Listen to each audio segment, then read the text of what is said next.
Aires, en donde están detallados un montón de términos que la verdad que son muy útiles y están explicados de forma muy clara. Eso en primer lugar. En segundo lugar, les voy a compartir, por si lo quieren chusmear y demás, porque yo lo explico un poco en esta charla, o lo tomo como base para explicar algunos conceptos, que es un fallo, que lo van a encontrar ahí, que es el fallo Arriola, que también se los dejo, por si en algún momento nombro alguna parte o demás y lo quieren chusmear. Pero bueno, arranquemos igualmente con la charla, y cualquier consulta me interrumpen, no hay ningún problema. A ver, en primer lugar, tema importante. Como decía recién, nadie nos enseñó a leer un fallo, nadie nos enseñó a leer una sentencia, y a lo largo de la carrera tenemos que leer varias sentencias en general, y muchas veces tenemos que leer la sentencia, tenemos que leer el manual de la cátedra, tenemos que leer los apuntes de clase, y desde ya que obviamente no tenemos todo el tiempo del mundo, porque el día tiene 24 horas, y en general cursamos otras materias, por lo cual muchas veces es complejo, y creo que esta charla está buena para tratar de alguna manera de encontrar o de saber ubicar las partes más importantes de un fallo. Así que otra de las cosas que también está bueno saber es por qué es importante leer un fallo. Porque es imposible arrancar esta charla sin saber por qué es importante en general leer los fallos que les van a dar para leer en materias como constitucional o en un montón de materias en donde es fundamental leerlos. Y con esto yo trato de dar siempre un caso bastante claro que tiene que ver con el artículo 19 de la Constitución Nacional, que no sé si lo conocen o lo tienen en mente, pero lo leo brevemente. Lo leo brevemente. Establece que las acciones privadas de los hombres que de ningún modo ofendan al orden y a la moral pública ni perjudiquen a un tercero están solo reservadas a Dios y exentas de la autoridad de los magistrados. Ningún habitante de la nación será obligado a hacer lo que no manda la ley, ni privado de lo que ella no prohíbe. Este artículo 19 de la Constitución Nacional, yo me acuerdo cuando arranqué a estudiar constitucional, que dije, bueno, me quedo tranquilo porque constitucional es una materia en la que la Constitución es bastante chiquita, no voy a tener que estudiar mucho, porque la Constitución tiene 120, 130 artículos. Bueno, nada que ver. ¿Por qué nada que ver? Porque obviamente esta materia y muchas otras materias de la carrera se estudian leyendo fallos. ¿Y por qué leyendo fallos? Porque básicamente en los fallos, sobre todo en los fallos de la Corte Suprema de Justicia de la Nación, la Corte va a interpretar el sentido de muchos artículos de la Constitución y los va a completar de alguna forma. ¿Y por qué digo esto? Porque cuando el artículo 19 sale a jugar a la cancha, por así decirlo, el artículo 19 se utilizó, por ejemplo, para que la Corte evaluara si efectivamente, por ejemplo, los habitantes de la nación argentina tenían el derecho, amparado en el artículo 19 de la Constitución Nacional, de consumir estupefacientes en un ámbito de privacidad, en la casa, por ejemplo. ¿Por qué? Porque dice que las acciones privadas de los hombres que no ofendan de ningún modo al orden y a la moral pública ni perjudiquen a un tercero están exentas de la autoridad de los magistrados. Entonces, con un caso concreto, que fue el caso Arriola, que yo se los pasé recién, se los pasé por el chat, que es el último fallo en el cual la Corte entiende que consumir el drogas... El desperdicio de galletita que haces. No hagas más eso. Que consumir drogas en un ámbito de privacidad, me parece que hay una... Esperen que voy a... Ahí está. Que consumir drogas en un ámbito de privacidad es constitucional, y por eso es importante leer los fallos, porque los fallos muchas veces completan lo que la Constitución dice de forma bastante abstracta, y nos dan un mayor entendimiento de lo que efectivamente la Constitución dice. Por otro lado, ya yendo vamos a explicar algunos conceptos antes de pasar a la estructura concreta que tiene un fallo, que tiene una sentencia de la Corte en general, porque lo que más se van a ver son sentencias de la Corte. Vamos a ver algunos conceptos previos que a ustedes les permitan entender de alguna forma muchas de las cosas que van a ver en los fallos. ¿Por qué digo esto? Porque como ustedes van a leer en general muchos fallos de la Corte, que es lo que en general se da en la mayor cantidad de universidades nacionales, en Facultad de Derecho, muchas veces uno cuando arranca a leer un fallo de la Corte, uno tiene que entender, por ejemplo, cómo el fallo llega a la Corte, cuáles son las vías para llegar a la Corte, ¿qué es el control de constitucionalidad? Algunos conceptos previos, que está bueno darlos en esta charla, que si ustedes no los entienden, no van a terminar de entender y no van a terminar de poder de comprender lo que es un fallo o lo que dice un fallo. Entonces, primer concepto para sacar en limpio, tengan en cuenta que los fallos completan lo que dice la Constitución.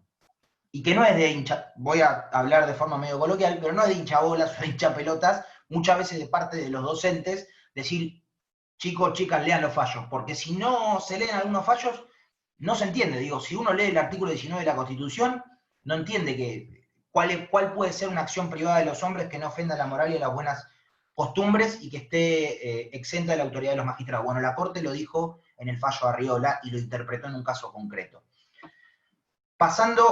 Hablando un poco también de la importancia de los fallos. En muchos fallos, ustedes van a encontrar, sobre todo en fallos viejos, que muchos fallos y muchas sentencias sirvieron de base para que después existieran determinadas leyes. Por ejemplo, el amparo. Me imagino que la gran mayoría de los que están acá en la charla saben que existe una figura, un recurso judicial que está presente en la Constitución, que es básicamente el amparo. Bueno, el amparo como recurso, como garantía constitucional, se crea en dos fallos. Se crea en el fallo Siri y en el fallo Cot. En el caso Siri y en el caso Cot, la Corte crea la figura del amparo como recurso judicial que después obviamente se cristaliza en la Constitución Nacional, que lo vamos a encontrar en el artículo 40 y pico. Pero el amparo como figura en sí se crea en un fallo. Por otra parte, siguiendo un poco con algunos conceptos que también me parecen importantes, lo que vamos a encontrar en un montón, o lo que van a encontrar en un montón de fallos, tiene que ver con interpretaciones que realiza la Corte Suprema de Justicia de la Nación en lo que tiene que ver con un concepto que tiene que ver con la relatividad de los derechos. ¿Y por qué explico esto? A ver, los derechos no son absolutos. No sé si alguno sabe por qué los derechos no son absolutos, o lo escucharon en la facultad. ¿Alguno sabe qué quiere para no hacer tan un monólogo? ¿Saben por qué los derechos no son absolutos?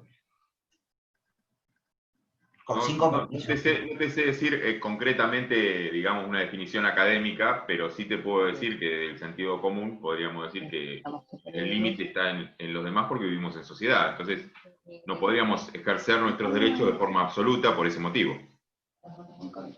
Es un buen punto ese. Es un buen punto y en parte explica por qué los derechos no son absolutos. Y vamos a dar un ejemplo concreto. Yo, por ejemplo, supónganse que vivo en una casa que tiene un terreno atrás y que de repente el terreno de al lado, el terreno lindero al terreno de mi casa se está prendiendo fuego. Y viene el Estado, viene la policía y vienen los bomberos a pedirme que quieren entrar a mi terreno porque quieren apagar el fuego de la casa lindera que se está básicamente prendiendo fuego. Y yo me paro en la puerta y le diga, no, señores, disculpen, pero la propiedad privada es inviolable y yo no quiero que entren a mi casa. ¿Por qué? Porque la Constitución dice que la propiedad privada es inviolable y entonces yo tranquilamente podría decir que no los voy a dejar entrar a mi casa porque la propiedad privada es mía. Pero ¿qué pasa? El Estado me viene y me dice, mirá, tengo una situación urgente y creo que es razonable que me dejes entrar a tu casa para apagar el fuego de los vecinos. Digo, sería razonable y es un ejemplo bastante concreto que demuestra por qué mi derecho a la propiedad privada no es un derecho absoluto y que sufre en algunos momentos de algunas limitaciones y que esas limitaciones tienen que ser razonables. Y ese es el concepto de razonabilidad, que les va a servir también para toda la carrera y que es importantísimo que lo entiendan porque es la base de derecho constitucional y es la base para entender la mayoría de los fallos. Otro ejemplo de limitación razonable de los derechos. Yo tengo derecho a circular, yo tengo derecho constitucional a circular por la vía pública. Ahora, de repente viene una pandemia mundial que de alguna manera puso en jaque la salud pública y que si la sociedad circulaba de la misma manera que circulaba en la normalidad de la vida, básicamente se contagiaba todo el país de coronavirus. Entonces, por lo tanto, se dictó un decreto que limitó el derecho constitucional que tenemos todos y todas a circular libremente por la vía pública. Otro ejemplo más, digo, yo tengo derecho a transitar, tengo derecho a circular, pero obviamente hay una ley de tránsito que me dice cómo tengo que circular. Digo, mi derecho a circular con el auto no lo puedo ejercer de cualquier manera. No puedo estar a 100 km por hora por una avenida. Y hay una ley de tránsito que me dice cómo yo tengo que circular. ¿Está bien? Entonces, ¿por qué explicamos esto? Porque básicamente esta potestad que tiene el Estado de alguna manera regular o limitar derechos constitucionales se llama poder de policía. Y ustedes la van a encontrar también y la van a ver a lo largo de la carrera y la van a ver en constitucional. ¿Y por qué la nombro acá? Porque esto no es una clase de constitucional, esto es una clase que tiene que ver, o un taller que tiene que ver con cómo leer un fallo. Pero lo vamos a ver acá, y está bueno explicar este concepto, porque en muchos fallos de la Corte lo que ustedes van a ver es que la Corte va a analizar si determinadas limitaciones a derechos constitucionales son razonables o no son razonables. Y acá está lo importante de la cuestión.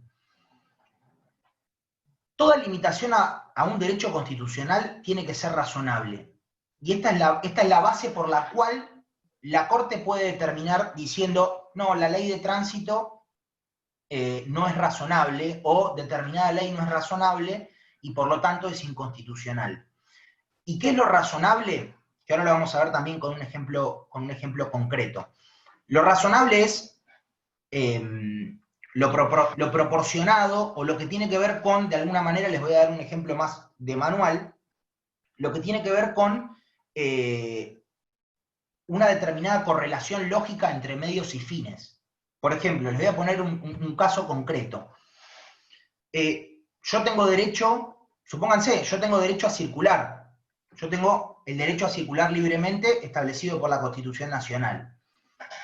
Es lógico que a mí, de alguna manera, el Estado reglamente ese derecho imponiendo normas de tránsito normales que permitan ordenar el tránsito y el derecho que tenemos todos y todas a poder circular. Ahora, si el Estado viene y me dice, mirá, para circular ahora en pandemia vas a tener que circular vestido de corbata y traje, sí o sí, no sería una limitación razonable o una reglamentación razonable del derecho a circular para poder contener la pandemia. ¿Se entiende? ¿Y a qué voy con esto? Suponiendo el caso, tomando un caso de actualidad que tiene que ver exactamente con la pandemia. En un primer momento probablemente resultaba razonable que se limitara el derecho a circular en pos de defender la salud pública. Ahora, si el Estado viene y de alguna manera me dice, no vas a poder circular, o vas a tener que, para contener la pandemia, el Estado Nacional decidió que todos y todas circulen vestidos de tal forma y tal otra. Bueno, eso no es razonable. Ese ejercicio del poder de policía no es razonable, y por lo tanto, en ese caso, esa norma que disponga que para contener la pandemia yo me tengo que vestir de tal forma, no hay una relación lógica y razonable entre la medida que toma el Estado y la finalidad que quiere conseguir, que es de alguna manera salvaguardar la salud pública. Y al no ser razonable, probablemente lo que la justicia termina haciendo es declarar la inconstitucionalidad de esa norma o de esa medida que es razonable para perseguir ese determinado fin. ¿Se entiende? Y lo que van a ver, ¿y por qué explico esto? Porque van a ver en un montón de fallos de la Corte Suprema que justamente lo que hace la Corte es analizar la razonabilidad de determinadas normas o determinadas leyes. Y cuando las considera irrazonables, probablemente lo que declara es la inconstitucionalidad. Y tomando en cuenta el caso Arriola, que es el caso que yo pasé en un primer momento, van a ver que, teniendo en cuenta el artículo 19 que mencionábamos recién, que establece que las acciones privadas de los hombres están exentas de la autoridad de los magistrados, siempre que no perjudiquen a un tercero, ni perjudiquen al orden y a la moral pública. En este caso concreto en Arriola, la Corte declaró la inconstitucionalidad de un artículo, que ya les voy a decir cuál es, que es el artículo 14 de la ley 23.737. ¿Qué decía el artículo 14 de esta ley? El artículo 14 decía que será reprimido con prisión de 1 a 6 años el que tuviere en su poder estupefacientes. La pena será de 1 mes a 2 años de prisión cuando, por su escasa cantidad, surgiera inequívocamente que la tenencia es para uso personal. Este artículo de esta ley, que es justamente, se llama, es la ley que regula, digamos, los estupefacientes y que de alguna manera tipifica un montón de delitos.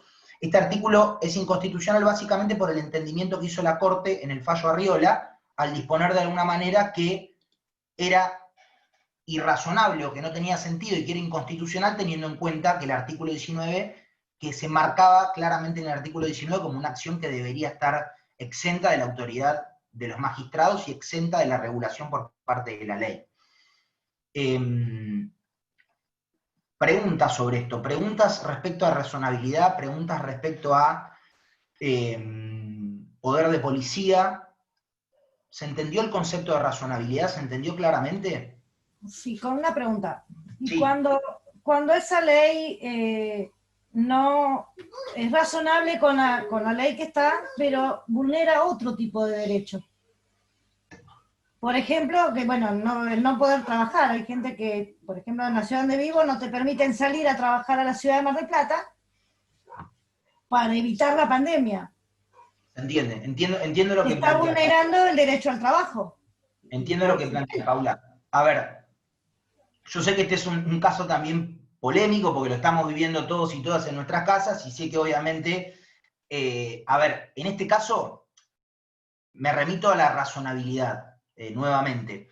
Digo, lo que va a tener que hacer constantemente, en realidad lo debería hacer el Congreso de la Nación, lamentablemente se hace a través de decretos en la actualidad, pero lo debería hacer el Congreso de la Nación, justamente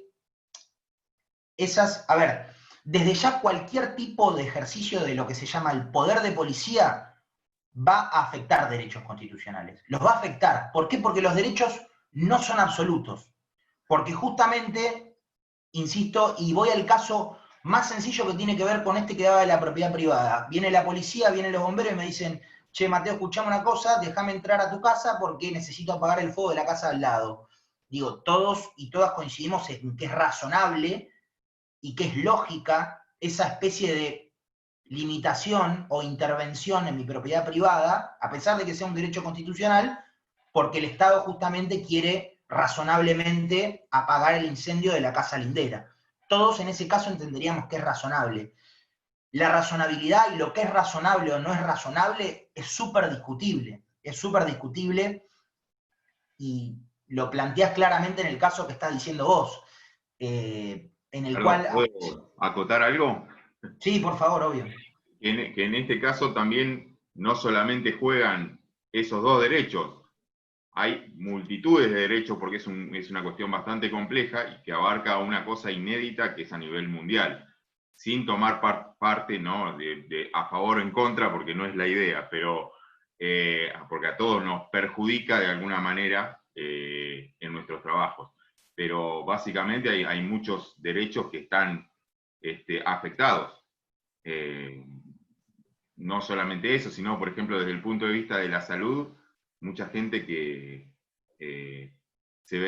necesita un tratamiento y por miedo por ahí o porque el hospital está funcionando mal o colapsado o está funcionando con poca atención, se ve afectada su salud y una persona puede perder su vida de alguna manera por ese motivo. Entonces hay muchos derechos que es más complejo el tema.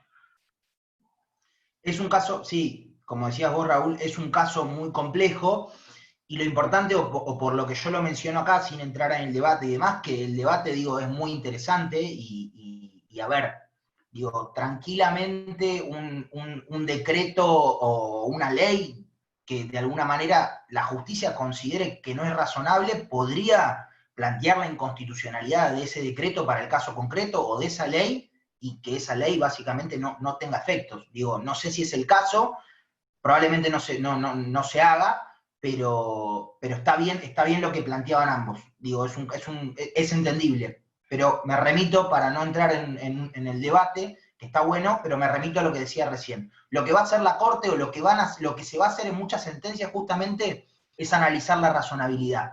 y si eso no es razonable, probablemente se declare inconstitucional. Y ahora vamos a explicar algunas cuestiones ya yendo más a lo que tiene que ver con la estructura de un fallo. Otra cosa, ¿qué es un fallo? Básicamente un fallo es una decisión judicial frente a una situación de hecho determinada.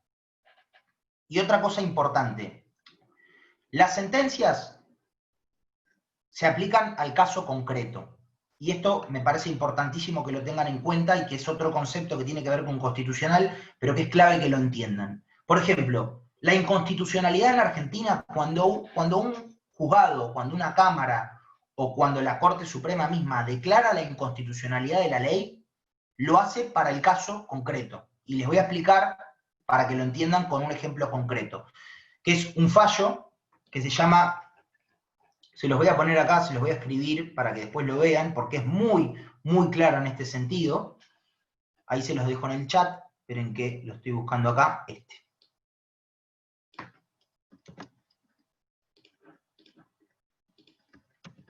Lo estoy dejando ahí en el chat.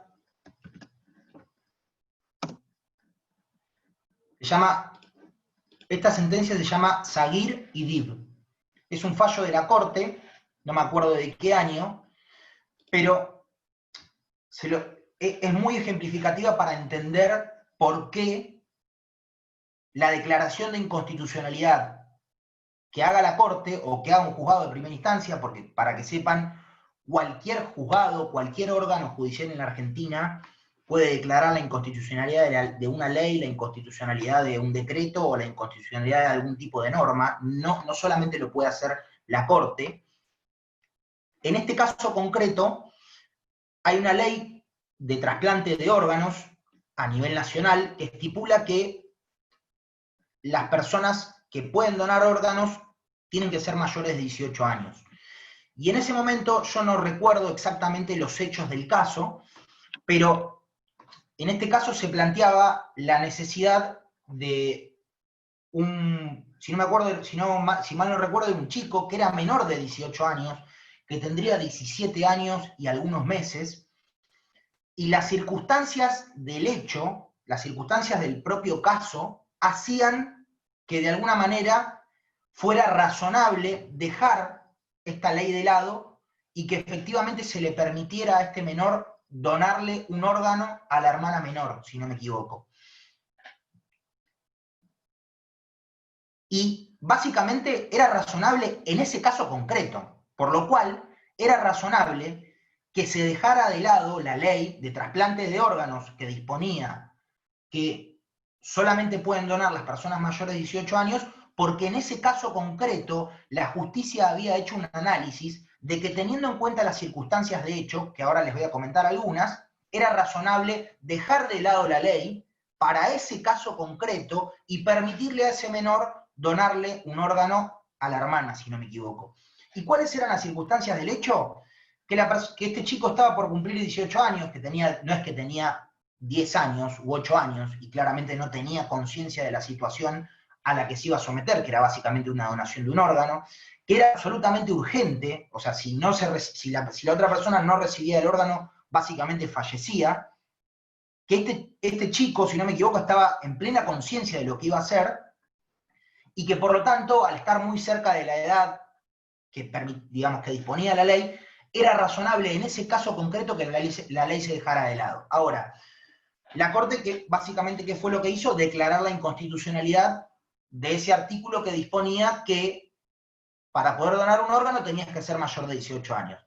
Ahora, cuando la Corte declaró la inconstitucionalidad de ese artículo de esa ley, lo hizo para ese caso concreto. Lo hizo para ese caso concreto, y este es un caso claro para que ustedes entiendan por qué las inconstitucionalidades, la Argentina decidió que los órganos judiciales las declararan para los casos concretos. Porque el sistema entendió que está bien que la ley diga que tiene que ser mayor de 18 años, pero yo puedo ir a la justicia igualmente y de alguna manera tratar de dejar de lado este artículo, obviamente si las razones y el caso concreto lo amerita. Pero no se olviden nunca que las inconstitucionalidades que declara la Corte u otro órgano judicial son para el caso concreto. No sé si hay alguna duda respecto a esto.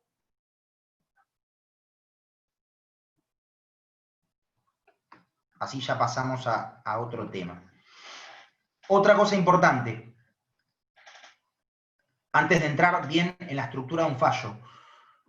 Los fallos o las sentencias no son obligatorias, no son una fuente de derecho obligatoria en la Argentina, a diferencia de otros sistemas constitucionales, como por ejemplo el sistema constitucional en Estados Unidos, que es conocido como Common Law, que básicamente es un sistema judicial que se basa o que toma muy en cuenta los precedentes y las sentencias anteriores. Ahora, si un juzgado de primera instancia, ahora vamos a explicar igualmente brevemente la composición del Poder Judicial, que también es otro tema importante para entender a la hora de leer un fallo, porque si no, uno lee un fallo de la Corte, ustedes cuando lean un fallo de la Corte, me imagino que ya lo habrán hecho, van a ver que en general en la primera parte, todo lo que se dice es básicamente el trayecto judicial que tuvo ese expediente para llegar a... Si uno no entiende más o menos, cómo está compuesto el sistema judicial argentino, no va a entender toda esa primera parte. O si uno no entiende, por ejemplo, lo que es el recurso extraordinario federal, no va a entender tampoco lo que se dice. Por eso, insisto, parece que lo que estoy diciendo no tiene nada que ver con un análisis de un fallo, pero son conceptos teóricos previos que muchas veces, o a mí me pasó, que no se explicaban o que no se me explicaron antes de sentarme a leer un fallo, y si yo no los entendía, en general, la primera parte de cualquier sentencia de la Corte no entendía lo que decía. Porque uno cuando lee la sentencia de la Corte va a ver que dice, recurso extraordinario, la Corte acepta el recurso extraordinario federal, o la Corte acepta el recurso de queja, pues detalla todo el trayecto, y si no se entienden esos conceptos, la primera parte de un fallo uno no la va a entender. Pero yendo concretamente a lo que estaba hablando recién, los fallos no son obligatorios, las sentencias no son obligatorias para el caso concreto. ¿Pero a qué voy con esto? No quiere decir que los juzgados inferiores tengan que seguir los precedentes de la Corte. A ver, la Corte puede considerar que un determinado artículo de una determinada ley es inconstitucional, pero el resto de los juzgados o las cámaras en todo el país no están obligados a seguir esos precedentes.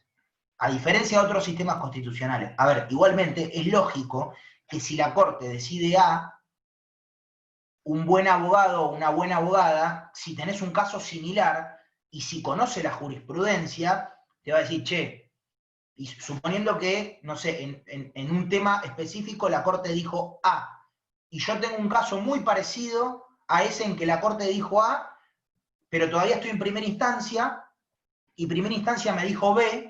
Si yo soy un buen abogado o una buena abogada, le voy a decir a mi cliente, che, apelemos esta sentencia, porque si bien la jurisprudencia no es obligatoria, porque un juzgado de primera instancia puede decir B, aunque la Corte haya dicho A, se entiende que si yo apelo esta sentencia y la llevo de nuevo a la Corte, probablemente la Corte vuelva a repetir A.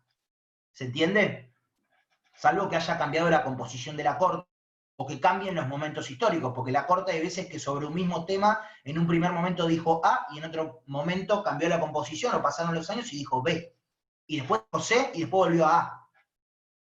Y, por ejemplo, el caso que estábamos dando recién, que tiene que ver con el consumo de estupefacientes en el ámbito privado, el consumo de drogas en el ámbito privado, fue el claro caso de cómo cambió el entendimiento de la Corte a lo largo de los años, porque al principio consideró que estaba permitido, después consideró que no estaba permitido, después volvió a considerar que estaba permitido, y ahora hay una jurisprudencia bastante sólida en relación a que no es inconstitucional consumir estupefacientes en un ámbito de privacidad, justamente por el artículo 19 de la Constitución Nacional. Pero bueno, como idea general, los fallos, las sentencias no son obligatorias. Son obligatorias únicamente para el caso concreto. ¿Alguna pregunta? Así mientras me sirvo un mate.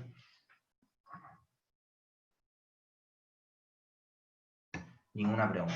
En el caso de las cámaras, cuando se ponen de acuerdo en los plenarios, en los fallos plenarios, ¿ahí cómo lo considerás? Es un buen ejemplo ese, y tiene que ver básicamente con... a ver, ahora vamos a explicar brevemente igual la composición del Poder Judicial en la Argentina, pero como decís bien vos, Raúl, los fallos plenarios son una especie de excepción, y no tan excepción, a esto que decíamos recién de que la jurisprudencia no es obligatoria. Y les voy a explicar lo que es un fallo plenario brevemente para los que no lo sepan. Un fallo plenario básicamente son las cámaras, o sea, en la Argentina hay juzgado de primera instancia, ahora lo vamos a ver bien, juzgado de primera instancia, después están las cámaras. Y las cámaras están compuestas por salas. Sala A, sala B, sala C, sala D. Supónganse, Cámara Nacional de Apelaciones en lo laboral, supónganse. Bueno, la Cámara Nacional de Apelaciones en lo laboral va a tener una sala A que va a estar compuesta por 3 jueces o 3 juezas, una sala B, una sala C, una sala D, una sala E. Entonces, lo que se hizo históricamente para que de alguna manera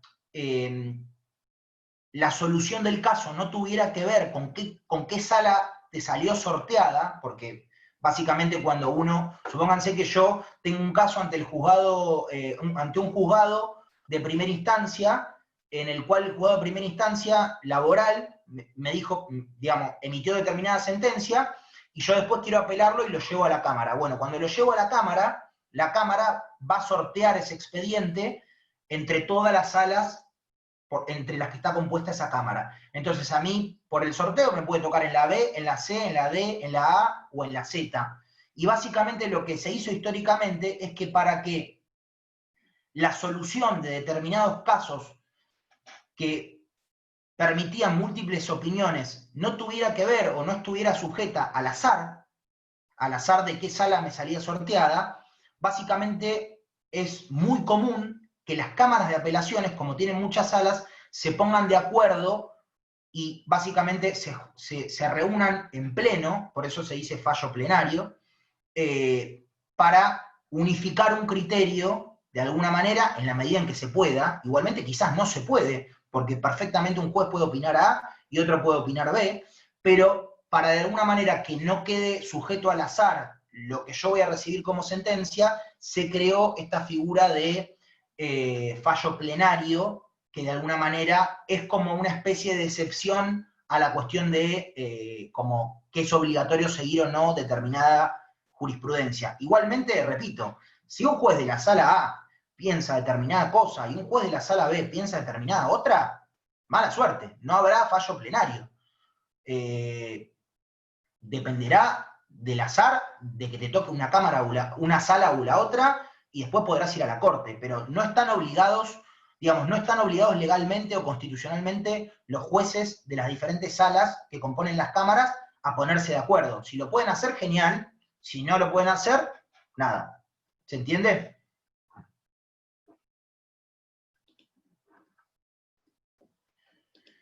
Bueno, seguimos. Y ya pasamos, ahora sí ya nos vamos adentrando más en las cuestiones que tienen que ver con la estructura de un fallo. Para hacer una breve aclaración, en primer lugar, para que lo entiendan. Como decía recién, la estructura de la justicia a nivel nacional, en primer lugar hay que hacer una diferenciación entre justicia ordinaria y justicia federal. Esto muchas veces no se entiende y es importante que ustedes lo entiendan. ¿Alguno sabe? ¿O alguna sabe cuál es la diferencia entre justicia federal y justicia ordinaria?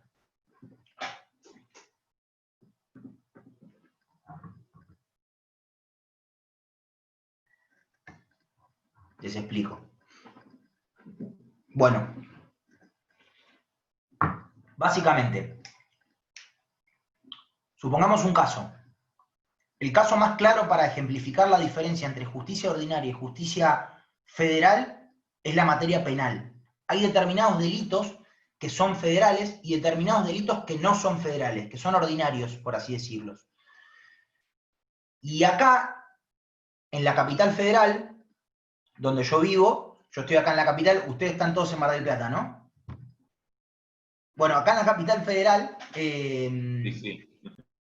Hay juzgados, los famosos juzgados federales de Comodoro Pi, que los deben haber escuchado nombrar porque se ven en las noticias, porque es un lugar por el cual transitan y desfilan un montón de funcionarios y funcionarias nacionales, porque básicamente son juzgados penales que atienden delitos federales. ¿Y a qué voy con esto? Hay determinados delitos que la justicia, que el sistema argentino considera que tienen que ser delitos federales, y otros que consideran que no tienen que ser delitos federales, básicamente por la materia del delito. Supónganse, un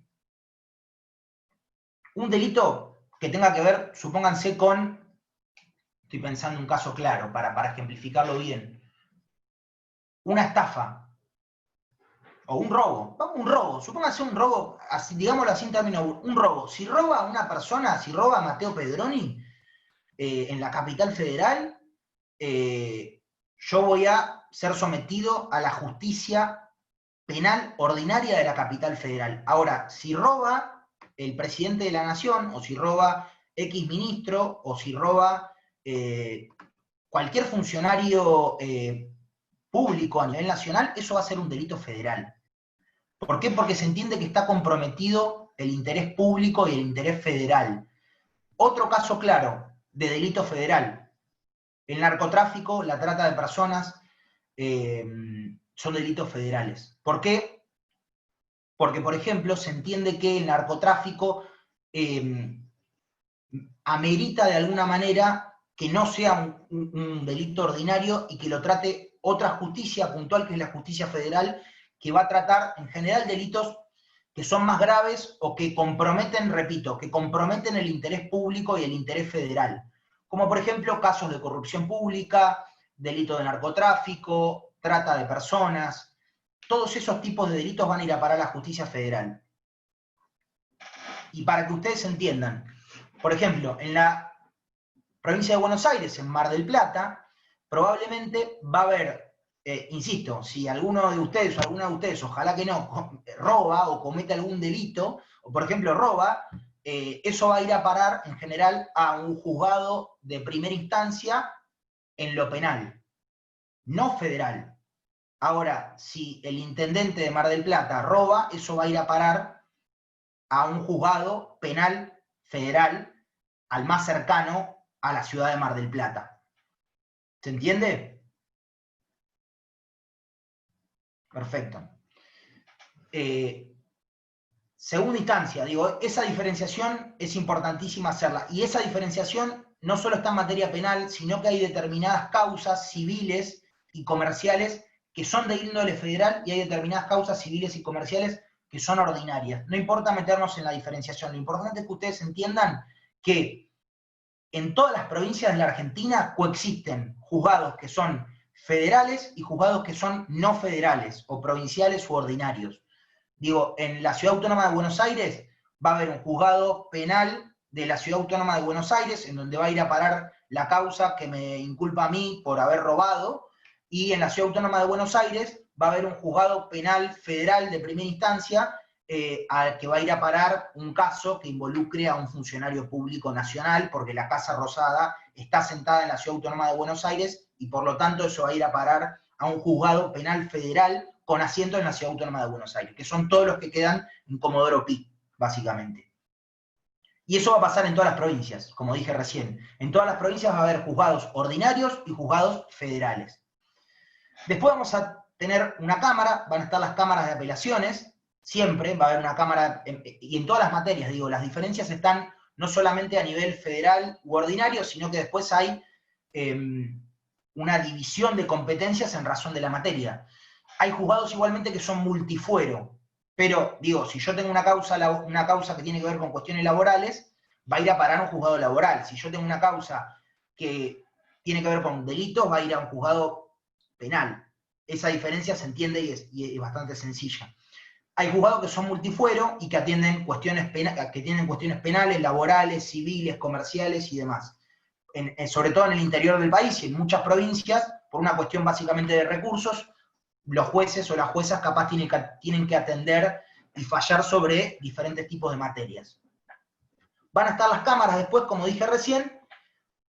Después van a estar los tribunales provinciales, como por ejemplo la Suprema Corte de Justicia de la provincia de Buenos Aires, o por ejemplo el Tribunal Superior de Justicia de la Ciudad Autónoma de Buenos Aires, que es como una especie de tribunal provincial, es la máxima, de máxima jerarquía.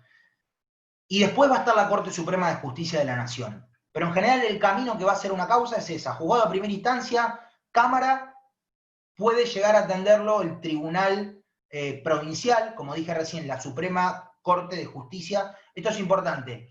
Suprema Corte de Justicia de la Provincia de Buenos Aires es Suprema Corte. Ahora, cuando dicen Corte Suprema, es la de la Nación. No existe la Suprema Corte de Justicia de la Nación. La Suprema Corte es la de la Provincia de Buenos Aires. Ahora, la Corte Suprema es la de la Justicia de la Nación. Entonces, juzgado de primera instancia, Cámara, Tribunal Provincial y Corte Suprema de Justicia de la Nación, que es la máxima autoridad judicial que tiene el país. Y ahora sí vamos a adentrarnos en cómo se llega a la Corte. Insisto, muchos de los, estoy viendo a ver si me quedo decir algo más, pero muchos o la mayoría de los casos que ustedes van a ver y los fallos que ustedes van a tener que leer son fallos de la Corte. Y por eso vamos a hacer una breve introducción a cómo se llega a la Corte. Porque como dije hace un ratito, cuando uno lee toda la primera parte de una sentencia de la Corte va a explicar si ese caso llegó por la vía extraordinaria federal, si ese caso llegó por la vía ordinaria. Por eso vamos a hablar brevemente de esto, mientras me sirvo un mate y veo si me quedó algo para decirles. De hecho, si tienen alguna consulta, me dicen y lo vamos viendo.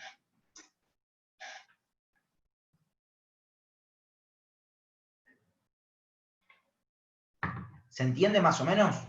¿O voy muy rápido?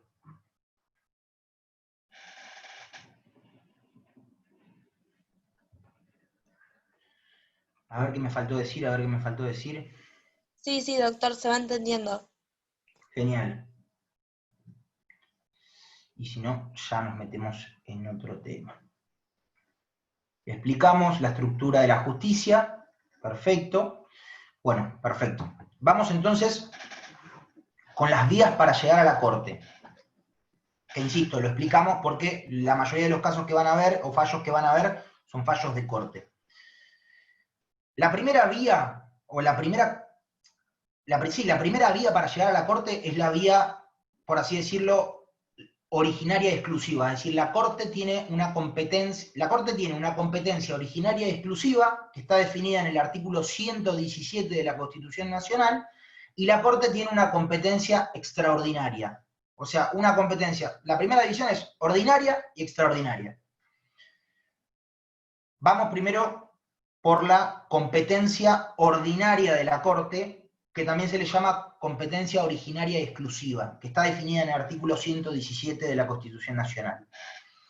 El artículo 117 de la Constitución Nacional dice que los conflictos que involucren a embajadores, ministros, o los conflictos entre dos o más provincias, sobre ese tipo de conflictos, la Corte va a tener competencia originaria y exclusiva. ¿Qué quiere decir esto? Que no va a pasar por ningún otro tribunal y que eso va a ir directamente a la Corte. No va a pasar por ningún otro tribunal de justicia, directamente a la Corte por competencia originaria y exclusiva. ¿Alguno o alguna se le ocurre algún ejemplo? Un ejemplo de actualidad. Hay uno de recontraactualidad. ¿Los incendios puede ser? No sé si los incendios van a, no sé, no sé muy bien el caso del cual hablas, pero hay uno que tiene que ver con algo bastante actual, que tuvo que ver con, lo conocerán, que fue básicamente la decisión del presidente, de alguna manera, de quitarle un cierto porcentaje de la coparticipación a la Ciudad Autónoma de Buenos Aires. Bueno, en ese caso, lo habrán visto todos en los noticieros, que básicamente el jefe de gobierno de la Ciudad de Buenos Aires dijo que iba a llevar el caso a la Corte. Y ese que es un conflicto que involucra, en este caso, no a dos provincias, pero sí a una provincia, que es la Ciudad Autónoma de Buenos Aires, que tiene un carácter de provincia. Ese es un tema que da mucho debate, pero básicamente tiene jurídicamente la personalidad jurídica de una provincia. Es un caso entre la Ciudad Autónoma de Buenos Aires y la Nación. Porque la ciudad básicamente le entabla una demanda a la Nación argentina, en este caso por un tema de coparticipación de impuestos. Bueno, ese caso va a ir directamente a la Corte. Por eso Larreta decía, voy a llevar el caso a la Corte. Porque en ese caso la Corte, al ser un conflicto entre una provincia y en este caso la Argentina, la nación argentina, el Estado argentino tiene, la Corte tiene competencia originaria exclusiva sobre este caso. No va a ir a un juzgado de primera instancia. Después está, por otro lado, lo que se llama, vamos con otro caso de actualidad, que también está bueno aclararlo, que es el caso que justo cuando estaba preparando un poco y chusmeando un poco la charla antes de empezar a darla, esto no lo doy en general en las clases porque no se usaba, pero ahora se empezó a usar de nuevo, que es el per saltum. Lo habrán escuchado nombrar también. Hace básicamente una semana y media. El recurso que presentaron los jueces para no ser removidos. Bueno, el per saltum lo que hace es saltar todas las instancias.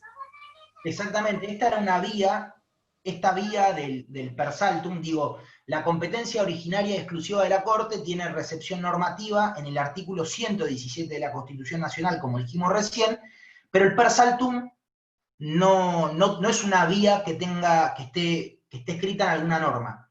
Fue algo que utilizó la Corte por razones de gravedad institucional y de urgencia, y que la última vez que la Corte había aceptado un caso por per saltum había sido en el año 2013, si no me equivoco, y hace una semana y media, por este caso de los jueces y demás, que, bueno, no hace falta entrar en el conflicto en sí, pero en este caso, los mismos jueces hicieron un escrito, presentaron un escrito ante la Corte y solicitaron que la Corte les abra la vía por la famosa vía del per saltum, que tiene que ver con lo que decía un poco recién Paula, con saltearse todas las instancias y ir a la Corte directamente, no por una cuestión de competencia originaria exclusiva, que está en el artículo 117, sino por cuestiones de gravedad institucional.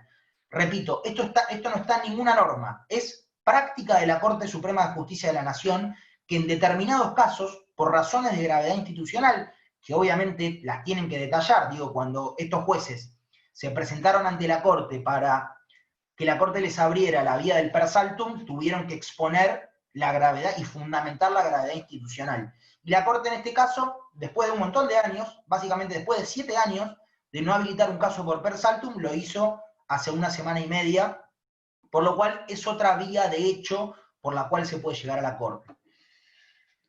Por otro lado, tenemos la vía extraordinaria federal, que esta vía es bastante importante y es bastante utilizada, y la mayoría de los fallos que ustedes van a leer son fallos que llegan a la Corte por la competencia extraordinaria federal que tiene la Corte. Que esto está establecido básicamente en una ley que se llama Ley 48, es una ley viejísima, que básicamente dice que una sentencia puede llegar a la Corte siempre que haya una cuestión federal de por medio. Después, obviamente, se explica qué es y ahora les voy a explicar brevemente lo que es la cuestión federal. Pero, por ejemplo, en el caso que yo les daba recién, y lo vamos a ver acá, ahora les voy a compartir pantalla, denme un segundo.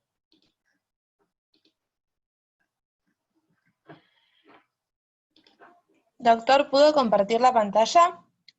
Ahora me fijo. Ahí está. Puedo compartir pantalla, no sé si ahí lo ven. Sí, ahí se ve bien.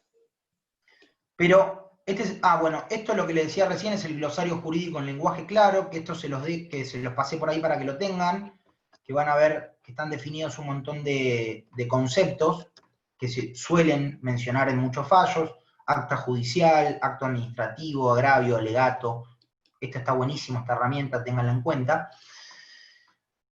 Pero vamos a ver esto que estaba diciendo yo recién. Este es el fallo Arriola que yo se los pasé recién, y que van a ver que, insisto, en la primera parte ustedes van a ver estos recursos de hecho deducido. Bueno, todo esto, si uno no lo explica o no entiende el concepto, no se entiende. Y la mayoría de los fallos que van a leer son de la Corte. Así que vamos, este caso fue un caso que se habilitó, o sea, que llegó a la Corte por la competencia extraordinaria federal de la Corte, y van a ver acá que la Corte básicamente puede habilitar esa competencia extraordinaria federal o puede no hacerlo. Y les voy a mostrar acá, esto está acá, esta es la sentencia básicamente, por ello he oído el señor Procurador General, con arreglo a lo expresado, hacer lugar a la queja, ahora vamos a explicar lo que es la queja, declarar procedente el recurso extraordinario, declarar la inconstitucionalidad del artículo 14, etc. Pero lo que van a ver en la mayoría de los fallos que llegan a la Corte por la vía de la competencia extraordinaria federal, es que lo primero que hace la Corte es evaluar básicamente si hay una cuestión federal, y si la Corte considera que hay una cuestión federal, ¿qué es lo que hace? Declara procedente el recurso extraordinario federal, porque para poder habilitar o para poder llegar a la Corte por la vía extraordinaria federal, lo que uno tiene que plantear es un recurso extraordinario federal. Es un recurso que lo van a escuchar a lo largo de la carrera en muchas ocasiones. Pero ahora lo explicamos brevemente. Básicamente, como decía recién, para llegar a la Corte por la vía extraordinaria federal, lo que yo tengo que demostrar en mi recurso extraordinario federal es que hay una cuestión federal, y ahora vamos a explicar brevemente lo que es la cuestión federal. Primero, el recurso extraordinario federal se interpone ante el tribunal que dictó el último pronunciamiento. ¿A qué voy con esto?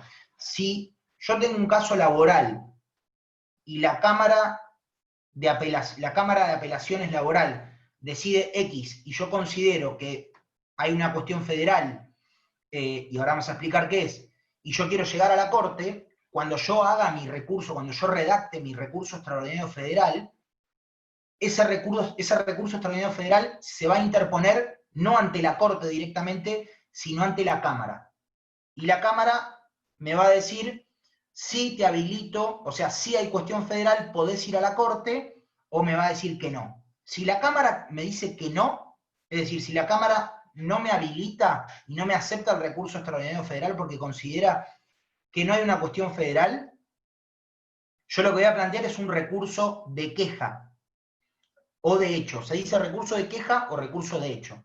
Y ese recurso de queja o ese recurso de hecho se va a interponer directamente ante la Corte Suprema. Y ahí la Corte me va a decir, ¿te lo acepto o no te lo acepto? Si la Corte me dice no te lo acepto, listo. No puedo hacer más nada. Lo único que me queda es irme al sistema interamericano. O sea, ir a la Corte Interamericana, ir básicamente a la Corte Interamericana de Derechos Humanos.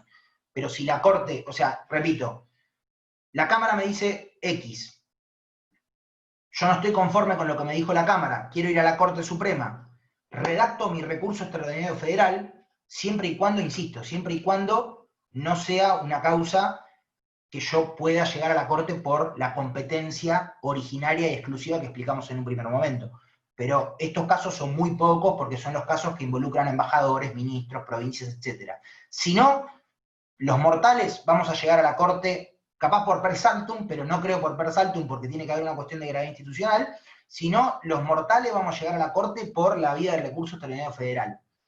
Repito, a mí la Cámara de Apelaciones en lo laboral me dice X, yo no estoy de acuerdo con eso, armo un recurso extraordinario federal en el cual voy a tener que básicamente decir por qué hay una cuestión federal, y la Cámara, voy a presentar ese recurso extraordinario federal ante la Cámara, y la Cámara me va a decir sí o me va a decir no. Si me dice que sí, voy a ir a la Corte.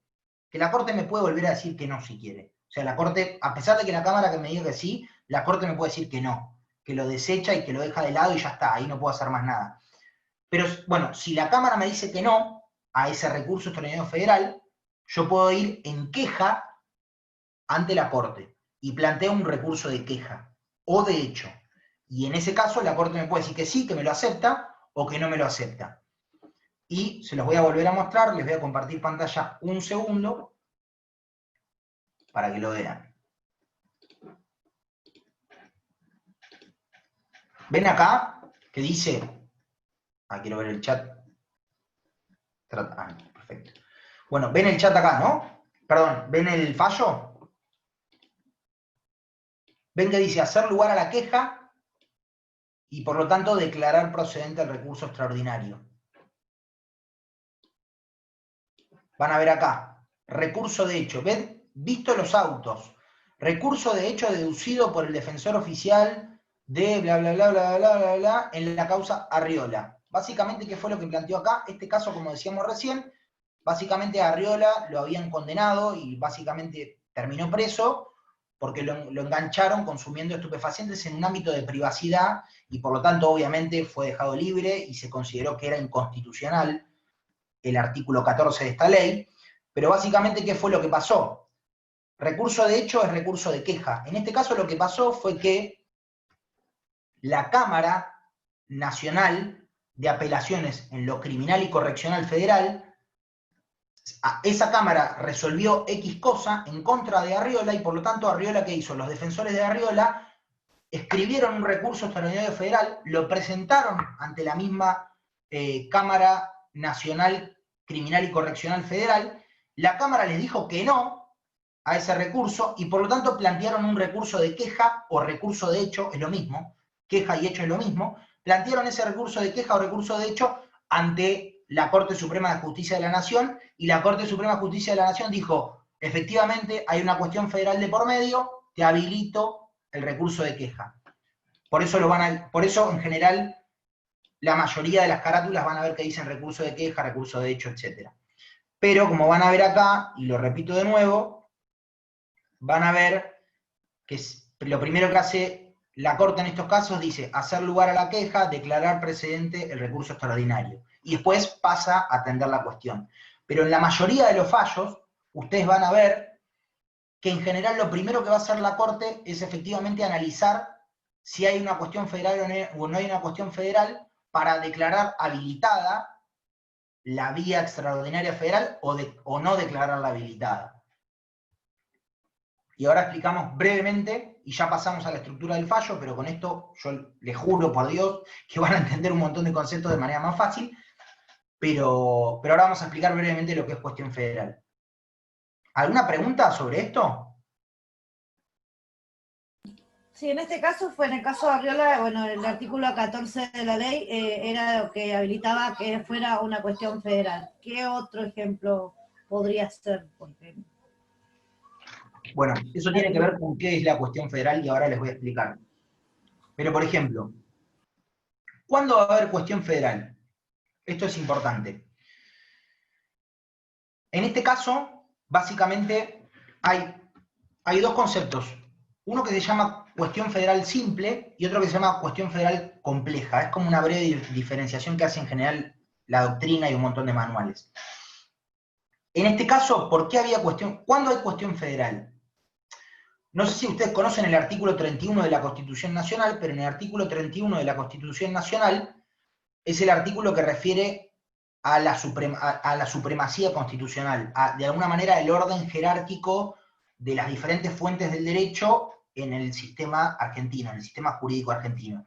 Que básicamente, ¿qué es lo que establece? Que en la tope de la pirámide jurídica está la Constitución y los tratados internacionales que tienen jerarquía constitucional, que después están las leyes nacionales, después están las leyes provinciales, después están los decretos, etcétera, etcétera, etcétera, para abajo. Entonces, ¿cuándo va a haber cuestión federal? Por ejemplo, va a haber cuestión federal cuando haya conflicto entre una norma, lo que se llama infraconstitucional, y la Constitución. Por ejemplo, el caso que les decía recién, el caso Arriola. En el caso Arriola, la Corte entendió que había cuestión federal porque básicamente había una ley que en su artículo 14 tipificaba como delito el consumo de estupefacientes en el ámbito personal. Y la Constitución decía que las acciones privadas de los hombres, que están exentas, que no ofenden a la moral pública ni perjudican a un tercero, están exentas de la autoridad de los magistrados. Entonces, ¿por qué había cuestión federal acá? Porque básicamente había una norma infraconstitucional, en este caso una ley nacional, la Ley Nacional de Estupefacientes, que iba en contra de la Constitución. Porque decía algo diferente. Básicamente penalizaba a la gente que estaba haciendo algo absoluta, que por la Constitución, digo, si mañana el Estado argentino quiere decir que consumir estupefacientes en el ámbito privado no está permitido, perfecto, pero tiene que cambiar la Constitución, porque la Constitución dice que es algo privado. Digo, por demás de cualquier debate ético, moral, etc. Desde ya. Pero en este caso había una norma infraconstitucional que contradecía lo que decía la Constitución. Bueno, en estos casos va a haber cuestión federal. ¿Cuándo más va a haber cuestión federal? Por ejemplo, cuando exista, supónganse, una ley provincial que va en contra de una ley nacional. ¿Por qué? Porque hay determinadas leyes, en la Argentina hay leyes marco, hay leyes nacionales que se tratan justamente en el Congreso Nacional, que establecen el marco a través del cual se tiene que manejar la Argentina en un montón de cuestiones. Y después hay leyes provinciales que básicamente tienen que respetar esa ley nacional y que van a tener un margen para decidir determinadas cosas a nivel provincial. Pero claramente en muchas materias las leyes nacionales están por encima de las leyes provinciales. O sea, en determinadas materias que las provincias le cedieron al Estado Nacional, el Estado Nacional tiene la potestad de establecer el marco jurídico fundamental y después las provincias lo van a regular a través de una ley provincial, pero que tiene que respetar la ley nacional. Porque acá también hay una cuestión de supremacía, ¿se entiende? Hay una cuestión de jerarquía normativa. Entonces, si hay una ley provincial que va en contra de una ley nacional, también se está lesionando la pirámide jurídica, por así decirlo, de las jerarquías. ¿Se entiende? Bueno, acá también va a haber cuestión federal. Acá también va a haber una cuestión federal. Por otro lado, las causas que de alguna manera versen sobre cuestiones constitucionales o derechos constitucionales y sobre el alcance que tienen los derechos constitucionales, también van a implicar cuestiones federales. Por ejemplo, si mañana, o supónganse si hace 3 meses, un abogado o una abogada X decidía de alguna manera decir que se estaba lesionando su derecho a trabajar y que no era razonable el decreto del Ejecutivo que decía que la gente se tenía que quedar en su casa por una cuestión, básicamente por la pandemia, pero había un abogado o una abogada que se mandaba a escribir una demanda y a decir y a argumentar y a fundamentar que se estaba lesionando irrazonablemente, por esto que dijimos de razonabilidad, irrazonablemente su derecho a trabajar. Este caso hubiera sido un caso en el cual hubiera habido una cuestión federal clara.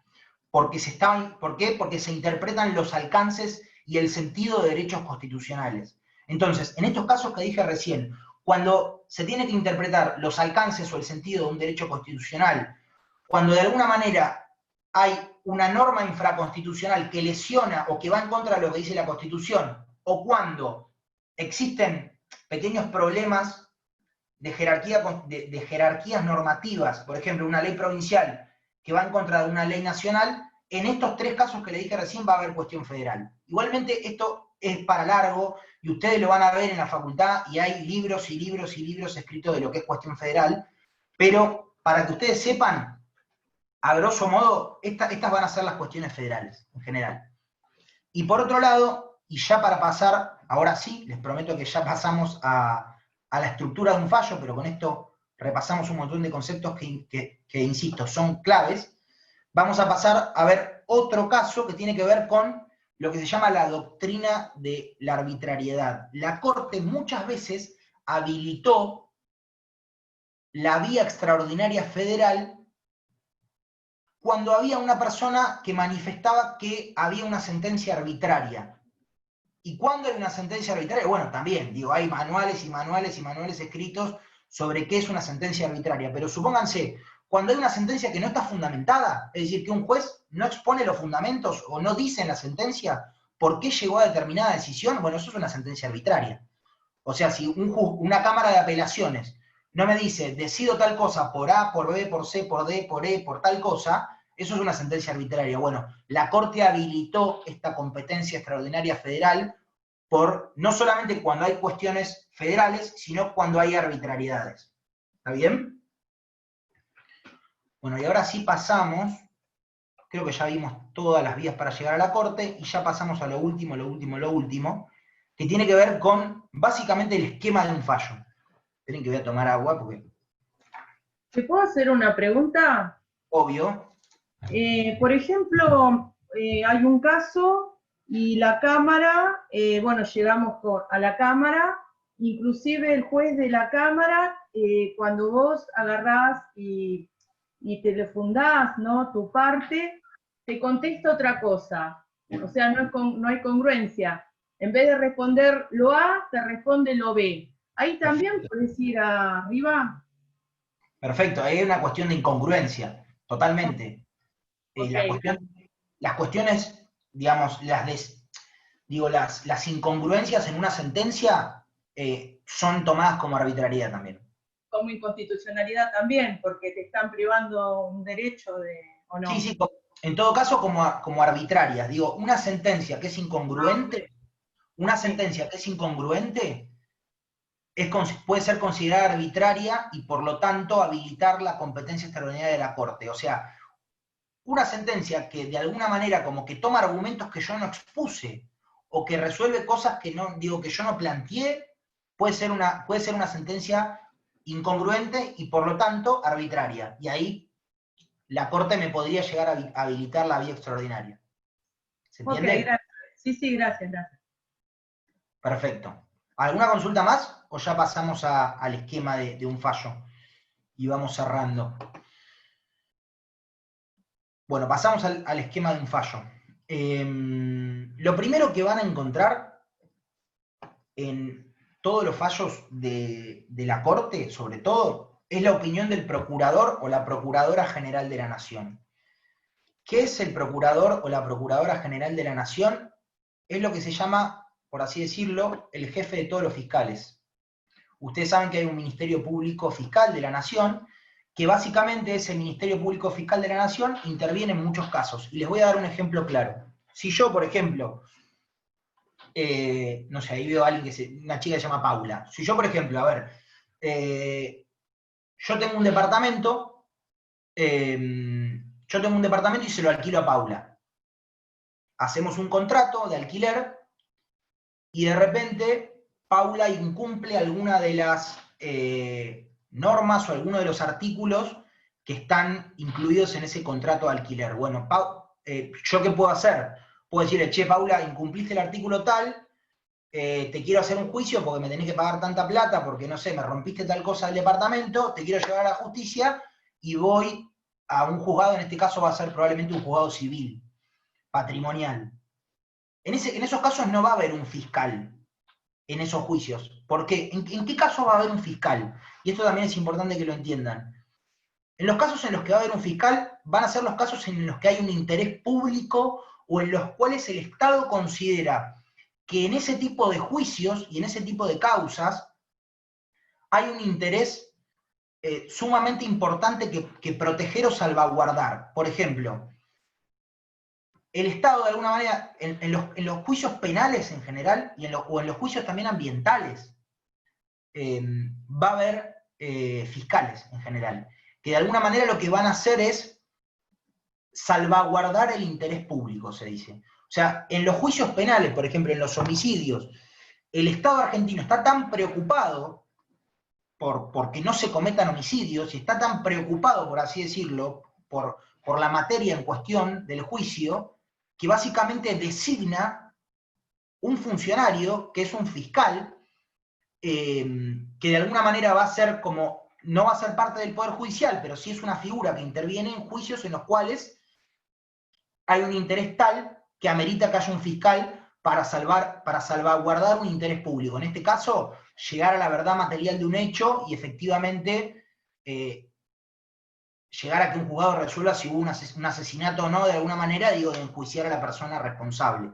O en los juicios ambientales también va a haber fiscales. En un caso, como decía recién, que yo tenga con Paula por un contrato de alquiler, no va a haber un fiscal. En una sucesión no va a haber un fiscal. ¿Se entiende? Entonces, en los casos que llegan a la Corte, como en general son todos casos importantísimos, igualmente esto se los digo para que lo sepan, la Corte Suprema de Justicia de la Nación, a mí esto me lo dijo un profesor cuando yo estaba en la carrera y me quedó grabado, la Corte la Corte Suprema de los Estados Unidos aproximadamente falla sobre alrededor de 100 casos, 150 casos por año. ¿Saben cuántos fallos, cuántas sentencias emite la Corte Suprema de Justicia de la Nación Argentina por año? Bueno, cerca de 10.000 por año. O sea, no digo que sea un modelo, pero digo, hay modelos de justicia en los cuales, digo, los tribunales de justicia de la Argentina están estallados, y la Corte no accede a eso, y también está estallada, y la verdad que la Corte debería resolver sobre los temas más importantes, y termina básicamente tratando un montón de sentencias. Digo, hay 5 jueces, y más o menos falla sobre alrededor de 10.000 casos por año. Es una barbaridad. Pero bueno, esto como dato anecdótico. Pero va a haber un procurador o un fiscal, lo que se llama un fiscal general ante la Corte, porque digo, los fiscales actúan ante determinados tribunales. Bueno, hay un fiscal que de alguna manera es parte del sistema judicial argentino, que va a exponer su postura como jefe de todos los fiscales en los casos que lleguen ante la Corte. Entonces, en todas las sentencias de la Corte, ustedes van a ver primero la opinión del Procurador General de la Nación, o la opinión del Fiscal General de la Nación, que es lo mismo. Y esto es importante. La Corte puede seguir la opinión del Procurador General de la Nación. O sea, la opinión del Procurador General de la Nación no es vinculante. Los que van a decidir van a ser los jueces y juezas de la Corte.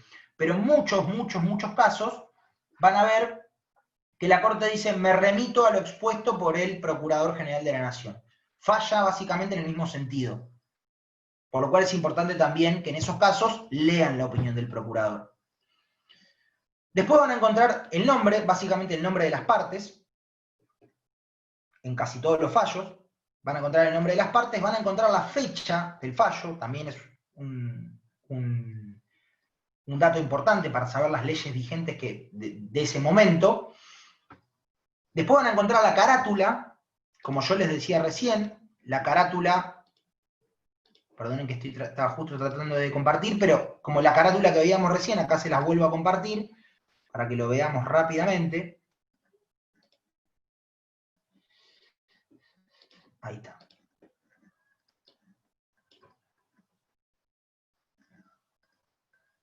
Lugar, la fecha la van a encontrar por acá, en este caso no la encuentro, pero la carátula en general va a decir en primer lugar cómo se llegó a la Corte, en este caso por un recurso de hecho, que ya explicamos lo que es, los nombres de las partes. Después van a encontrar los considerandos. Los considerandos, lo primero que van a encontrar son los hechos en general. Después van a encontrar lo que básicamente tiene que ver con los argumentos que da la Corte. O sea, la Corte primero expone los hechos. Después expone el derecho aplicable al caso. O sea, las leyes o lo que hay que tener en cuenta, las normas o las leyes que hay que tener en cuenta para resolver ese caso.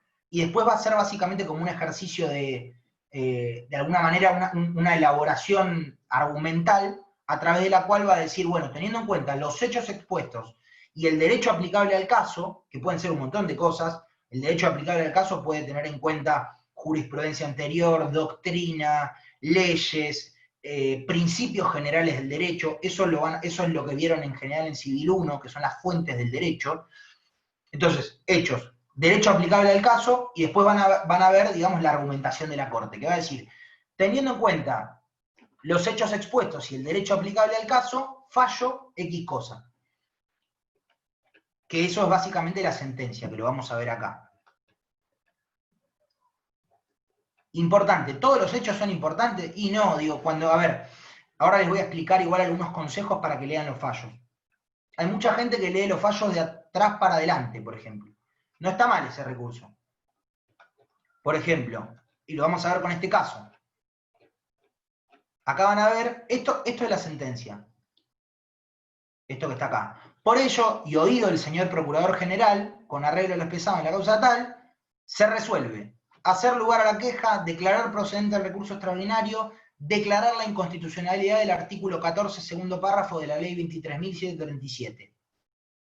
Ese es el fallo. Corta la sentencia, ahí. Está bueno y es un buen consejo y es una buena práctica, si le sirve, quizás no le sirve, pero capaz leer primero la sentencia, tratar de ubicar primero la sentencia para después, de alguna manera, como ir salteándose cosas que capaz no es necesario que las lean o que se hace muy largo. Pero bueno, pasemos a otra cosa. Como decía recién, van a encontrar los considerandos, considerando tal hecho, tal hecho, tal hecho, tal hecho, tal hecho, y considerando el derecho aplicable a este caso, resuelvo, y la sentencia. Esas son como las tres partes más importantes. Hechos, derecho, argumentación jurídica y la sentencia. Y ahora vamos a ver dos cosas importantes que también hacen en la estructura de un fallo, que tienen que ver con algo que a mí una profesora, me acuerdo, de Constitucional, nos obligaba a tratar de encontrar en los fallos, que son dos cosas, que está bueno como ejercicio. Uno es la cuestión a resolver, y otro es el holding del caso. ¿Alguno sabe o escuchó la palabra holding? Bueno, ahora les cuento qué es. La cuestión a resolver, por ejemplo, la cuestión a resolver del fallo Arriola, como decíamos recién. La cuestión a resolver básicamente es si el consumo de drogas en el ámbito privado está amparado o no por el artículo 19 de la Constitución Nacional.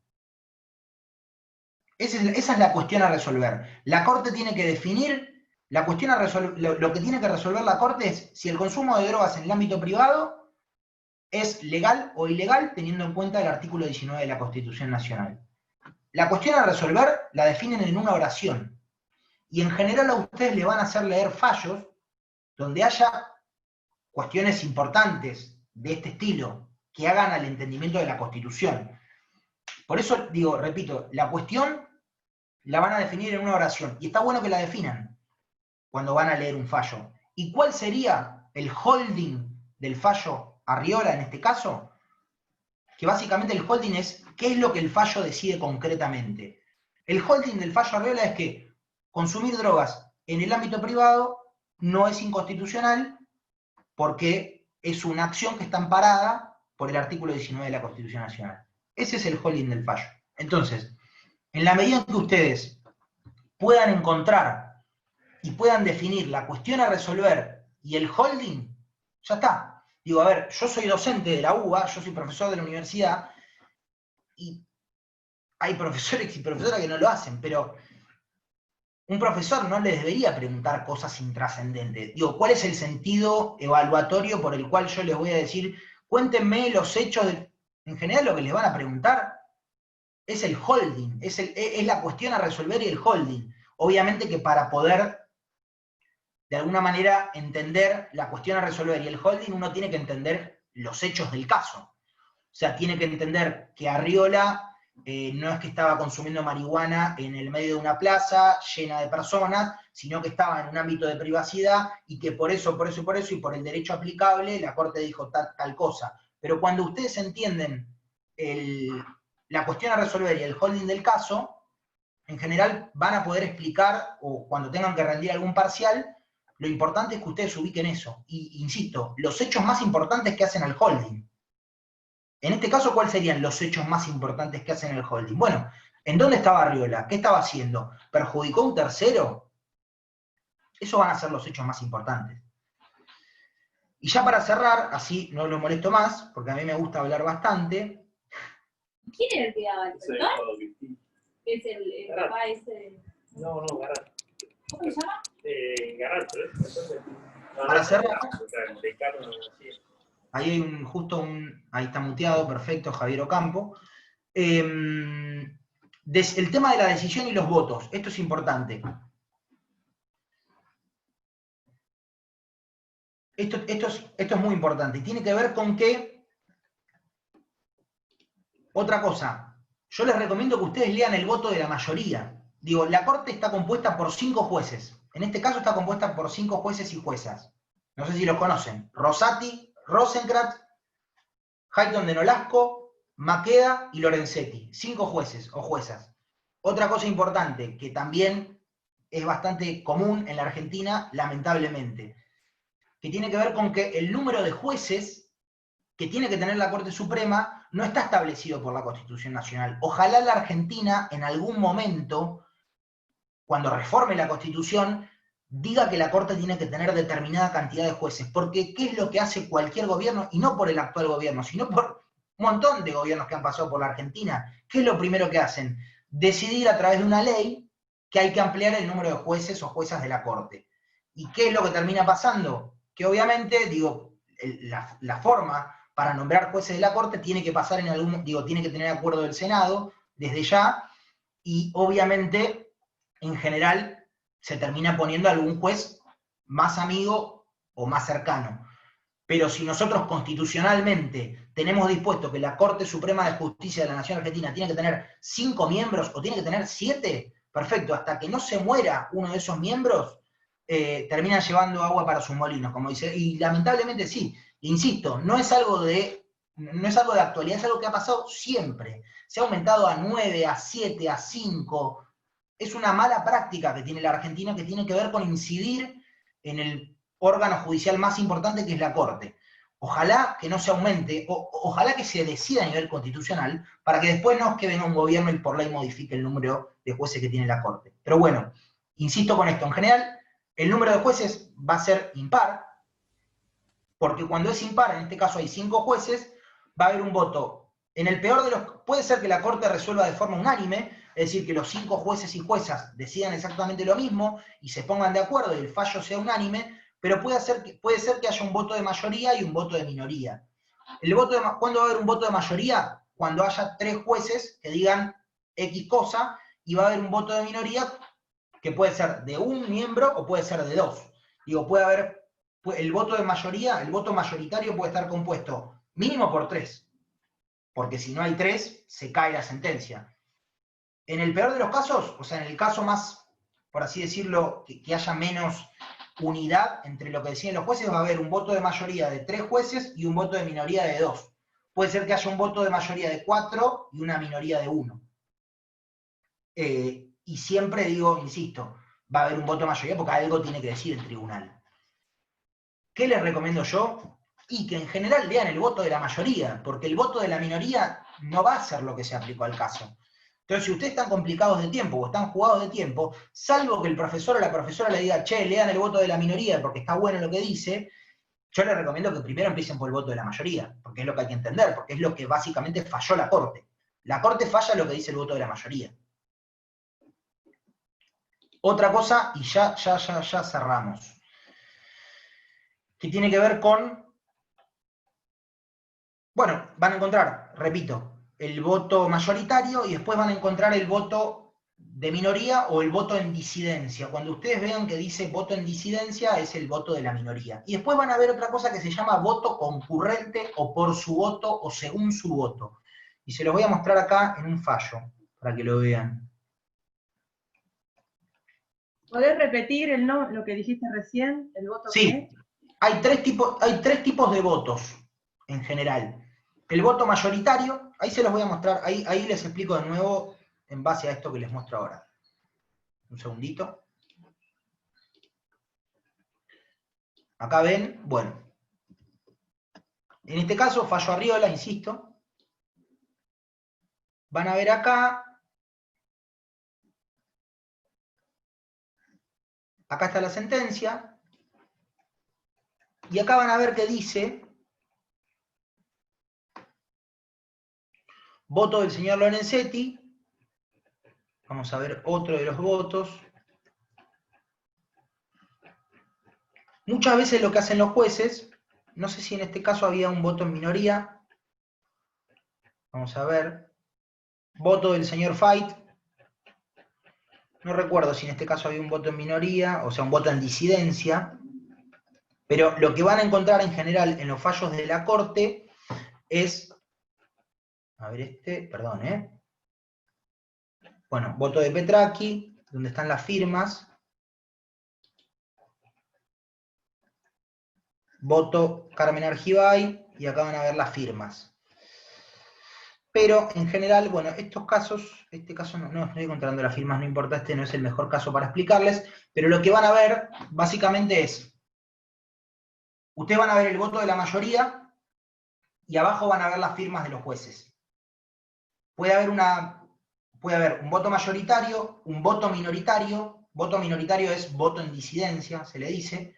En ese caso van a ver el voto de mayoría, expuesto ahí, abajo las firmas de los jueces que conformaron esa mayoría. Después van a encontrar abajo el voto de uno o dos jueces que conformen la minoría, y van a encontrar la firma de esos dos jueces que votaron en contra, y pueden encontrar lo que se llama un voto concurrente.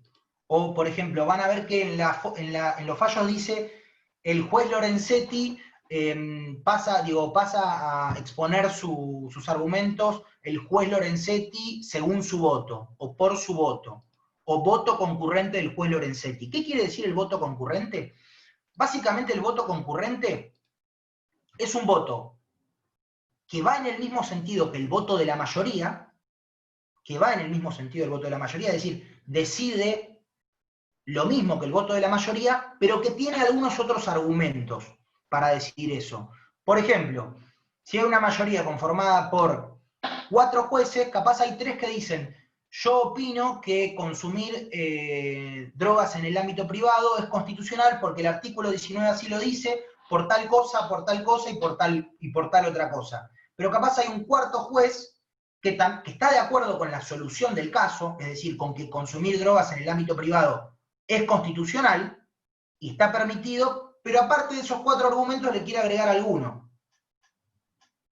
Y eso lo va a dejar expuesto en un voto concurrente, que va a tener el mismo sentido que el voto de la mayoría, pero básicamente, ¿qué es lo que va a hacer el juez o la jueza en ese caso? Dejar algún argumento extra para fundamentar su voto. ¿Se entiende? Pero no va a ser un voto contrario, ¿no? Porque ese es un voto en minoría. Va a ser un voto que va a ir en el sentido de la mayoría, pero que va a tener algún argumento extra, básicamente. Y por último, el último concepto que está bueno explicarles es el concepto de obiter dictum, que yo no sé si lo vieron en algún fallo, o si saben lo que es un obiter, pero lo van a ver capaz en muchas sentencias de la Corte, que básicamente tiene que ver con cuando la Corte hace un poco de futurología, que está muy discutido que lo haga. ¿Y por qué digo futurología? Porque puede pasar que la Corte diga, insisto, vamos a tomar el mismo ejemplo, consumo de estupefacientes en el ámbito privado. Puede pasar que la Corte diga, teniendo en cuenta las circunstancias del hecho, la conducta del señor Arriola es constitucional, etc. Pero si pasara tal cosa, o si ocurriera tal otra, o si los hechos fueran diferentes, opinaría tal cosa. Eso es un obiter. Un obiter básicamente, se los defino conceptualmente, es modificar o un poco, digo, de hacer como un ejercicio, es un ejercicio intelectual que hacen los jueces, o un ejercicio de futurología, o de alguna manera de repensar las circunstancias o los hechos de ese caso, y decir lo que dirían en ese caso. Que es medio criticado también eso. ¿Por qué es medio criticado? Porque la Corte no puede adelantar jurisprudencia, la Corte no puede adelantar sentencias. La Corte tiene que decidir los hechos del caso concreto que se le está presentando según esas circunstancias de hecho. Pero muchas veces lo que van a encontrar son obiters, que básicamente son esto, como, pero si el caso fuera distinto, si hubiera pasado tal cosa, si hubiera pasado tal otra, yo pienso tal cosa. Eso es un obiter. Básicamente eso, no sé si tienen alguna consulta, alguna otra duda. ¿Alguna duda?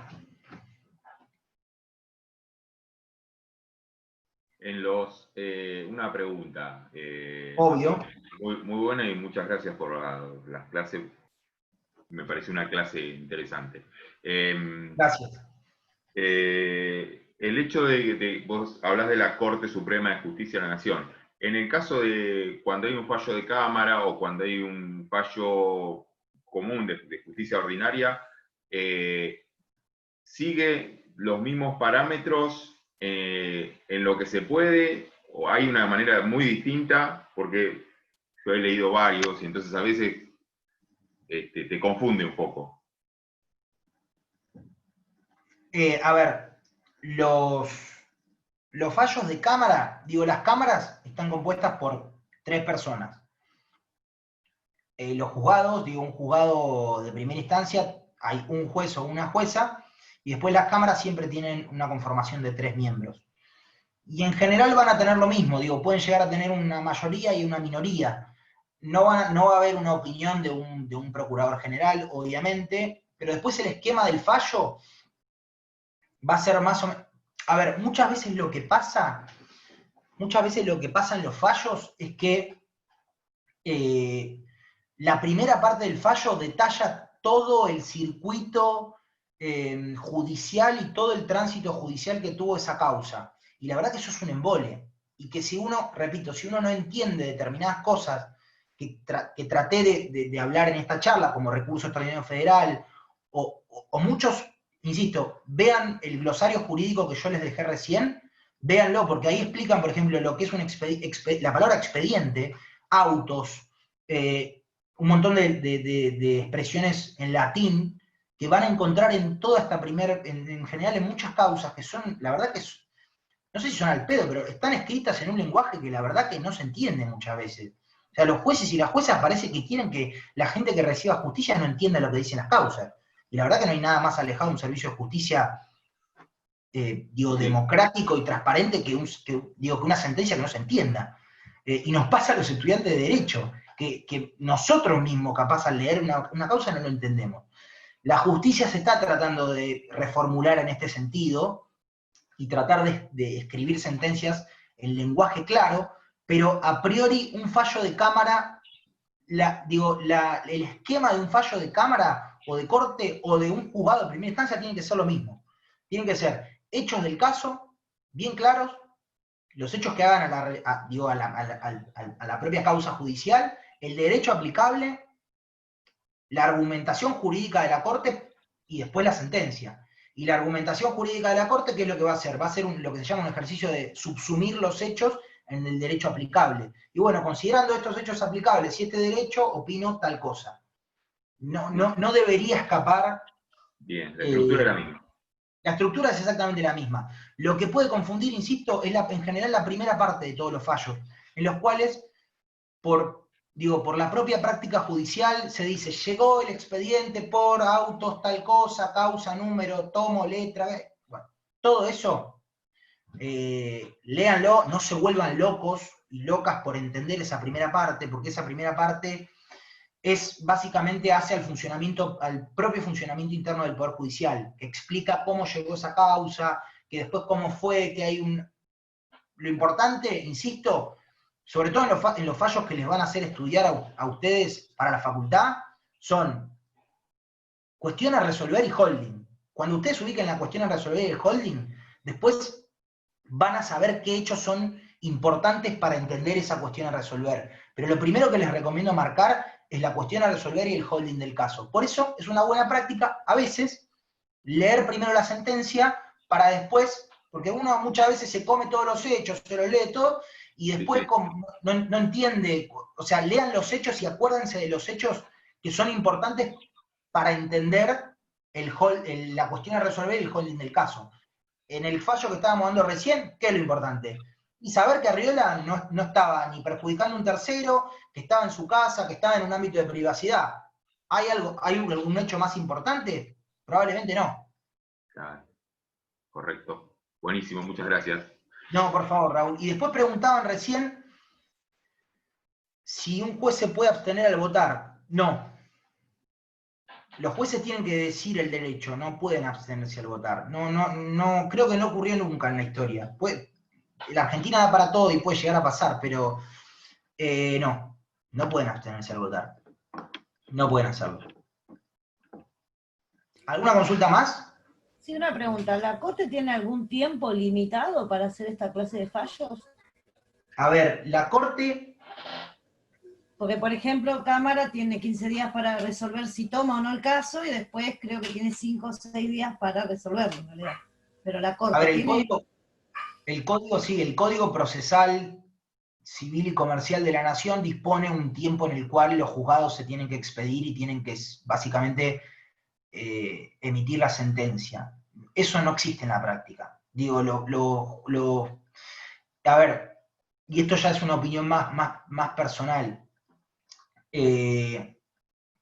estaría bueno que exista algún tipo de órgano en la Argentina que permita controlar, no digo controlar porque la palabra controlar suena a entrometerse en lo que hace la justicia, y eso no tiene que pasar, porque tiene que haber una clara división de poderes, pero sí tiene que existir de alguna manera una transparencia de parte del Poder Judicial. Por ejemplo, ahora se habla de reforma judicial, se habla de la reforma judicial. Bueno, ¿qué es lo que pasa habitualmente? Lo que pasa habitualmente es que los jueces penales federales, hay veces que vos decís, che, loco, hace 10 años que están con esta causa, todavía no decidieron. ¿Qué pasa con el expediente? ¿Se mueve el expediente o no se mueve? ¿O está encajonado? Bueno, estaría bueno que haya algún sistema, hay otros países que lo tienen, ¿eh? No es una locura. Es cuestión de voluntad política. Que se vea la transparencia, no incidir, pero por lo menos una política de datos abiertos.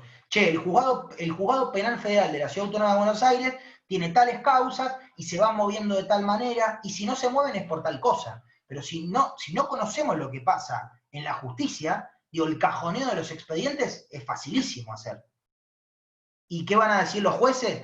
Te estás entrometiendo en el Poder Judicial y el Poder Judicial es independiente y autónomo. Ok, no, pero yo no me estoy entrometiendo. Digo, una cosa es ver que el Poder Judicial se mueve y otra cosa es querer incidir en lo que hace el Poder Judicial. Yo creo que en la Argentina, por lo menos lo que tiene que hacer los sistemas de justicia como la Corte y los juzgados federales es tener un sistema de transparencia y datos abiertos para que un ciudadano común pueda ver de alguna manera, o que por lo menos el funcionario judicial tenga que dar alguna explicación por la cual un expediente de repente no se mueve más. Sí, no, y aparte por el tema de o sea, para evitarse una X cantidad de juicios también, porque después un ciudadano está 20 años detenido y la pena era de 17, tiene 3 años de más, que quién se los paga. Y hay gente que está acusada por ahí, no sé, injustamente, falsamente, no sé, eso obviamente la Constitución ampara que es inocente hasta que se demuestre lo contrario, ¿no? Sí, obvio. Y no es así, y suele pasar de que, bueno, años y años, un juicio para que digan, pero este hombre era inocente. Y esos años, ¿quién se los devuelve? O sea, no hay indemnización económica que te devuelva 20 años, 10 años de una detención. No, es una locura. Digo, ese es el ejercicio Tampoco hay una indemnización económica, por más que viene uno, te usurpa una casa y están 7, 8 años para sacarte de la casa a los usurpadores, y todo el daño que le hicieron material a la casa tampoco te lo van a devolver. O sea, eso sería buenísimo, un control de eso estaría muy bueno. Y eso es voluntad política. Sinceramente eso es voluntad política de intentar cambiar el sistema judicial. Voluntad política y voluntad también de parte de los operadores de justicia y de los propios funcionarios de la justicia. Que hay veces que con el argumento de no te metas en mi función, el Poder Judicial es independiente, cuidan su nichito y de alguna manera por abajo pasan un montón de cosas que nadie se entera. O también, digo, que un juicio una sentencia demore 5 años, 6, 7, 8 años, es una locura. Pero bueno, eso tiene que ver con el deficiente funcionamiento del servicio de justicia en Argentina, que ojalá cambie. Sí, bueno, convengamos que también los juzgados están repletos de causas están desbordados también. Ojo que son todos más complejos. Por ejemplo, tenemos el caso que explicaste, que en Argentina tenemos 10.000 causas por año, en Estados Unidos 100 casos, dijiste, y ahí tenemos que cómo está funcionando y lo mal que funciona la justicia. O sea, porque tenemos necesidad también a veces que vemos que son cosas que no es así, que por eso, bueno, nos vamos a la corte. Yo creo que la justicia no funciona bien en Argentina. Y sí, obviamente, insisto, si la Corte tiene que resolver 10.000 casos por año, y hay muchas cosas en la Argentina que no, si hay muchas veces la Corte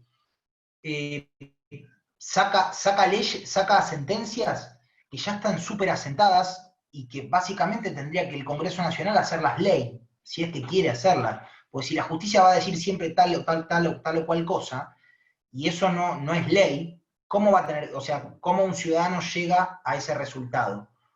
Y por la vía de la justicia, porque a veces que la justicia termina haciendo eso. Y bueno, ahí tiene que haber una conversación o un entendimiento intrapoderes para que básicamente las cosas que ya están asentadas en Argentina no vayan a la justicia para que uno, digamos, se acredite de tal decisión, sino que se termina sentando a través de una ley. Eso es lo que pasa en muchos temas que tienen que ver con jubilaciones, pensiones y demás, que se terminan sobrecargando los juzgados porque se esperan determinadas soluciones, y la verdad es que si habría un entendimiento entre los poderes, se resolvería por otra vía, y eso termina sobrecargando al Poder Judicial. Pero bueno, no sé si hay alguna otra consulta. Ojalá les haya servido la charla y demás. Igual yo quedo a disposición de los chicos y las chicas de la franja y del centro para cualquier duda que tengan y demás. Y bueno, nada, eso. Muy buena la Muchas charla. gracias, doctor. Sí, muy buena la charla, quedó muy claro todo. Y si así quieren los chicos y usted, ya que la aprovechamos tanto, más adelante podemos organizar otro encuentro. Si quiere coordinamos y vemos qué día y qué horario. Obviamente, sin ningún problema siempre. Olvídate. Muchísimas gracias, de verdad. Bueno, chicos, chicas, suerte, y cualquier consulta, digo, me la hacen llegar también por los chicos del centro, ningún problema. Bueno, hasta luego.